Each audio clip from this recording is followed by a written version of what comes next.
अस्सलाम वालेकुम दोस्तों, एक बार फिर से आपका खैर मकदम है हमारे यूट्यूब चैनल AIM हक आवाज़ में। मैं आसिफ आपकी खिदमत में एक बार फिर से। दोस्तों, एक वीडियो चल रही है, आप देख सकते हैं। ये वीडियो कल से वायरल हो रही है। ये वीडियो बताई जा रही है रविवार की। रविवार को एक मुस्लिम परिवार CNG डलवाने के लिए बिलग्राम CNG स्टेशन पर गया और वहाँ पर CNG डलवाने के लिए कहा। जैसे ही रजनीश कुमार नाम का सेल्समैन वहाँ पर आता है तो वो परिवार के साथ कुछ गाली गलौज या बदतमीज़ी करता है। इसके बाद वहाँ पर खड़ी एक लड़की एक 32 बोर का रिवाल्वर निकाल कर लाती है और उस सेल्समैन की छाती पर रख देती है और इसके बाद जो घटना होती है CCTV कैमरे में कैद हो जाती है। ये सारा मामला क्या है, मैं आपको इस मामले की तफसीर से बात बता देता हूँ।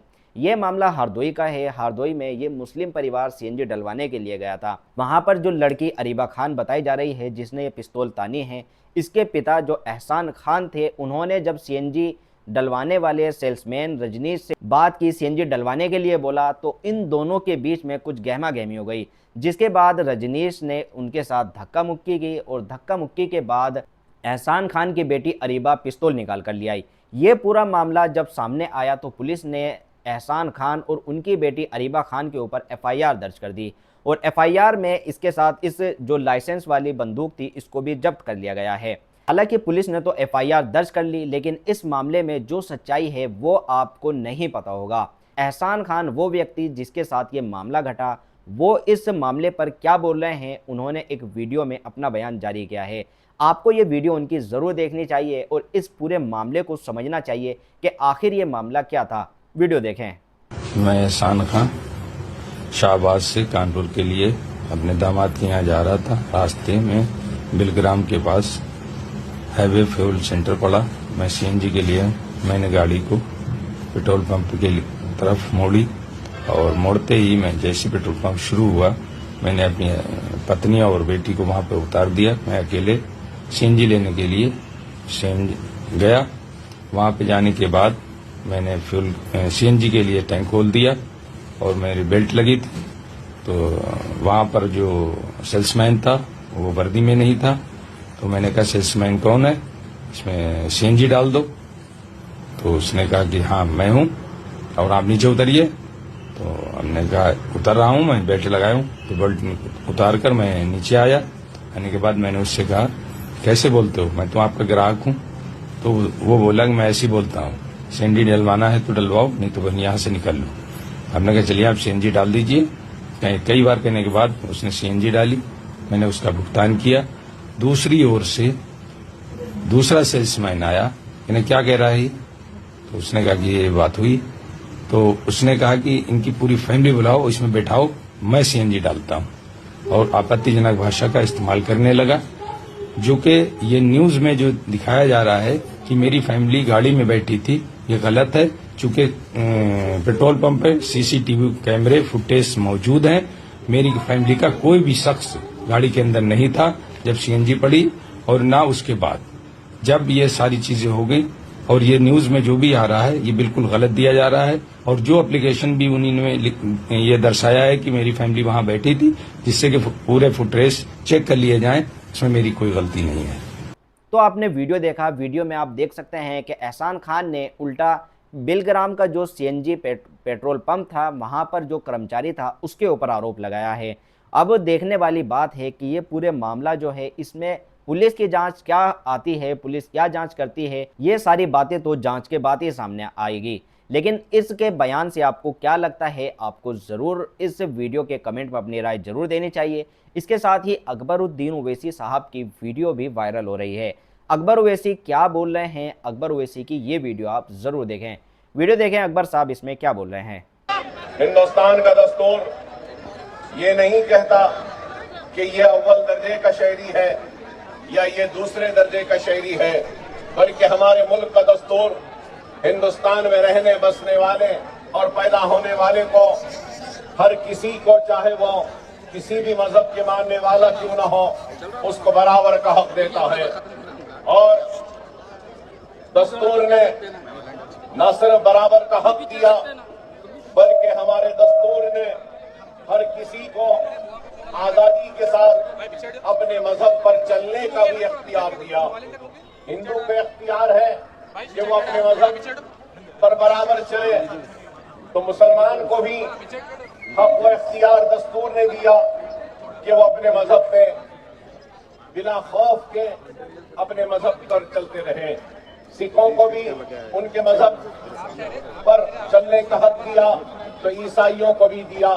تو بہرحال ہر مذہب کے ماننے والوں کو یہ دستور نے اختیار و حق دیا کہ وہ اپنے مذہب پر آزادی کے ساتھ اپنی عبادتیں کر سکتے ہیں اور اپنے مذہب پر اپنی زندگی کو گزار سکتے ہیں۔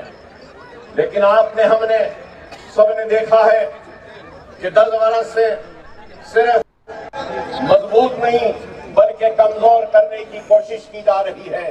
تو آج اگر میں آپ کے درمیان میں کھڑا ہوں تو یہی بات کہنے کے لیے کھڑا ہوں کہ سب سے پہلے تو ہم کو آپس میں مذہب کے نام پر نفرت کو پیدا کرنے والوں کو کمزور کرنا ہوگا، اور ہم کو ان کے اشتعال میں آئے بغیر ہندوستان جو ایک گلدستہ ہے ہندو، مسلم، سکھ، عیسائی کا، اس گلدستے کو ساتھ میں رکھتے ہوئے ہم سب کو ایک ہو کر اپنے حق کی لڑائی کو لڑنا ہوگا۔ اگر ہم بھی ان کی سازشوں کا شکار ہو جائیں گے اور مذہب کے نام پر علیحدگی اختیار کریں گے تو پھر ہم ان عناصر کو کامیاب کر رہے ہیں جو ملک کو کمزور کرنا چاہتے ہیں۔ اور آپ نے، ہم نے مسلسل دیکھا ہے کہ 10 برس سے اگر اس ملک میں ناانصافی کا اگر کوئی شکار ہو رہا ہے تو افسوس کے ساتھ کہنا پڑتا ہے کہ ہر جگہ پر مسلمان کو دوسرے درجے کی شہری کی نظر سے دیکھا جا رہا ہے، تو اس کو صرف یا کبھی گوشت کے نام پر یا اذان کے نام پر یا حجاب کے نام پر اس پر ظلم و زیادتی کی جاتی ہے۔ کبھی حجاب کے نام پر اس کو تعلیم کو ترک کرنے پہ مجبور کیا جاتا ہے، تو گوشت کے نام پر یا بیف کے نام پر بازاروں میں اس کو لوچا جاتا ہے، اور پھر غیر غلط باتیں کہتے ہوئے، رامزادے فلاں زادے کہتے ہوئے ان کو ڈرایا اور مارا جاتا ہے۔ نہ صرف یہ بلکہ آپ یہ بھی دیکھ رہے ہیں کہ طلاق ثلاثہ کا قانون ہے تو پھر وہ بنایا گیا، تو اس کے بعد CANRC کا قانون، اور آج آپ اور ہم یہاں پہ جمع ہوئے ہیں تو وقت کے جو ترمیمات لائے گئے اس کے احتجاج میں آپ اور ہم یہاں کھڑے ہیں۔ تو میں یہ اس بات کو سمجھنے سے قاصر ہوں، کیا مسلمان، کیا ہندوستان کا مسئلہ مسلمان ہے؟ ہندوستان کا مسئلہ مسلمان نہیں ہے۔ ہندوستان کا اگر سب سے بڑا مسئلہ ہے تو وہ روزی کا ہے، وہ روٹی کا ہے، وہ خوشحالی کا ہے، وہ ترقی کا ہے، وہ نوکری کا ہے۔ لیکن آج ہندوستان پر مہنگائی کی بات نہیں ہوتی، روزی روٹی کی بات نہیں ہوتی، ہندوستان کی کمزور معیشت کو استحکام دینے کی بات نہیں ہوتی۔ ہندوستان میں آج کئی لوگ کے پاس شوچالے نہیں ہے، اس کی بات نہیں ہوتی، لیکن اگر ہوتی ہے تو صرف نفرت کی بات ہوتی ہے، تو صرف مذہب کی۔ اور میں یہ بھی کہوں تو غلط نہ ہوگا کہ قانون بن رہے ہیں تو صرف اور صرف مسلمانوں کو کمزور کرنے اور مسلمانوں کو تکلیف پہنچانے کے لیے۔ اور یہ قانون بھی اگر بنایا گیا تو میں بھی 6 مرتبہ مسلسل ایوان اسمبلی میں مجلس کے نمائندگی کرتا ہوا حلقہ چندرائن گٹے کی عوام نے مجھے منتخب کیا، ایوان میں گیا، کئی قانونی ترمیمات کو ہم نے دیکھا ہے، سنا ہے، ہمارے سامنے آئے ہیں۔ قانون کیوں بنتا ہے؟ قانون اس لیے بنتا ہے کہ آپ دیکھتے ہیں کہ چائلڈ رائٹس ہے، وومن رائٹس ہے، تو کس کے لیے ہے؟ یہ قانون اس لیے بنتے ہیں کہ عورتوں کے حقوق کا تحفظ ہو۔ قانون اس لیے بنتے ہیں کہ بچوں کے حقوق کا تحفظ ہو۔ تعلیم کے اگر قانون بنتے ہیں تو صرف اس لیے بنتے ہیں کہ ہر کسی کو تعلیم ملے اور تعلیم کا تحفظ ہو۔